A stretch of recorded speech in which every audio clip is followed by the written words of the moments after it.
Welcome to stories media. భోగాపురంలో సంబరాలు, విశాఖలో ఉద్వేగం, విమానాశ్రయాల వేదికగా చోటు చేసుకున్న ఎమోషన్స్. 5 దశాబ్దాలుగా సేవలు అందించిన విశాఖ విమానాశ్రయం అధికారికంగా మూతపడింది. విశాఖ విమానాశ్రయం నుంచి చివరి విమానం వెళ్లిపోయింది. ఇక భోగాపురంలో కొత్తగా నిర్మించిన అల్లూరి సీతారామరాజు అంతర్జాతీయ విమానాశ్రయం నుంచి విమాన సర్వీసులు అధికారికంగా ప్రారంభమయ్యాయి. హైదరాబాద్ నుంచి బయలుదేరిన తొలి ఇండిగో షెడ్యూల్ విమానం సరిగ్గా ఉదయం 6:45 భోగాపురం ఎయిర్పోర్ట్ రన్వే పైకి చేరుకుంది. ఈ విమానం ల్యాండింగ్ సమయంలో పండుగ వాతావరణం నెలకొంది. హామీ ఇచ్చిన విధంగా రైతులకు ఉచిత విమానయానం కల్పించారు. భోగాపురం విమానాశ్రయం నుంచి హైదరాబాద్, తిరుపతి, చెన్నై, బెంగళూరు, కోల్కతా, ముంబై నగరాలకు సర్వీసులు ప్రారంభమయ్యాయి. హైదరాబాద్ నుంచి వచ్చిన విమానానికి జిఎంఆర్ ప్రతినిధులతో పాటు జిల్లా అధికారులు, విమానాశ్రయ సిబ్బంది ఘన స్వాగతం పలికారు. ఈ చారిత్రాత్మక సందర్భాన్ని పురస్కరించుకుని ఎయిర్లైన్స్ సిబ్బంది ప్రయాణికులతో కలిసి కేక్ కట్ చేసి సంబరాలు నిర్వహించారు. అంతేకాకుండా తొలి ప్రయాణంలో పాల్గొన్న వారికి జ్ఞాపకార్థంగా ఫస్ట్ ఫ్లైట్ సర్టిఫికేట్ అందజేశారు. కాగా విశాఖ కేంద్రంగా దాదాపు 5 దశాబ్దాల కాలంగా సేవలు అందించిన విమానాశ్రయంలో ఇక రాకపోకలు నిలిచిపోయాయి.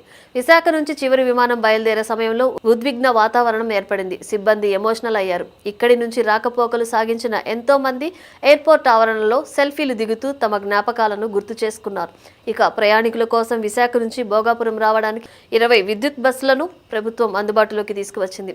భోగాపురం విమానాశ్రయం నిర్మాణానికి 2200 మంది రైతులు తమ భూములను ఇవ్వగా వీరికి రాష్ట్ర ప్రభుత్వం ఒకసారి ఉచిత విమాన ప్రయాణం చేయిస్తానని ఇచ్చిన హామీ మేరకు కొంతమంది అన్నదాతలకు విమాన ప్రయాణం కల్పించడానికి ఏర్పాట్లు చేసింది. ఇక తొలి రోజు భోగాపురం వచ్చే ప్రయాణికులకు ఎయిర్పోర్ట్ అధికారులు స్వాగతం పలికి ఏటికొప్పాక బొమ్మలను జ్ఞాపికగా అందించారు. ఇప్పటికే భోగాపురం నుంచి రాకపోకలు సాగించే విమానాల షెడ్యూల్ను అధికారులు ప్రకటించారు.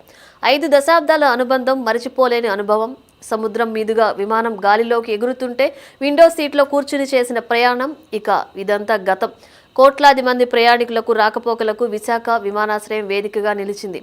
భోగాపురంలో విమానాశ్రయం ప్రారంభమైన నేపథ్యంలో విశాఖ నుంచి వాణిజ్య విమాన సర్వీసులు పూర్తిగా ఆగిపోయాయి. విశాఖ విమానాశ్రయాన్ని ఇక తూర్పు నౌకాదళం పూర్తి స్థాయిలో ఉపయోగించుకోనుంది. విశాఖపట్నం విమానాశ్రయానికి ఘనమైన చరిత్ర ఉంది.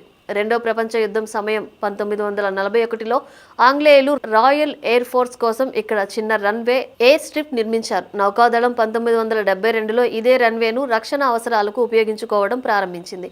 విశాఖలో తూర్పు నౌకాదళం కార్యకలాపాలు విస్తృతం కావడంతో 1986లో ఆ రన్వేను భూములను రక్షణ శాఖకు బదిలీ చేశారు. మొదట్లో విశాఖపట్నానికి రోజుకు ఒకటే విమానం వచ్చి వెళ్లేది. సుమారు 3050 మీటర్ల పొడవైన రన్వే నిర్మించి 2007 జూన్ 15 నుంచి అందుబాటులోకి తీసుకువచ్చారు. ప్రయాణికుల సంఖ్య పెరగడంతో వారి కోసం 2008లో ప్రత్యేకంగా ఒక టెర్మినల్ అందుబాటులోకి తీసుకొచ్చారు. శ్రీలంక, సింగపూర్, మలేషియా, బ్యాంకాక్లకు అంతర్జాతీయ సర్వీసులు అందుబాటులోకి వచ్చాయి. విమానాశ్రయంలోకి ఒకవైపు నుంచే సముద్రం మీదుగా ల్యాండింగ్, టేకాఫ్లకు అనుమతి ఇవ్వాలని నిర్ణయించింది. భోగాపురంలో గ్రీన్ఫీల్డ్ విమానాశ్రయం నిర్మాణానికి శంకుస్థాపన చేసిన తర్వాత విశాఖ వచ్చే విమానాలపై నేవీ ఆంక్షలు పెంచింది. రాత్రి 11 గంటల తర్వాత ఉదయం 5 గంటల లోపు ఏ విమానాన్ని అనుమతించలేదు.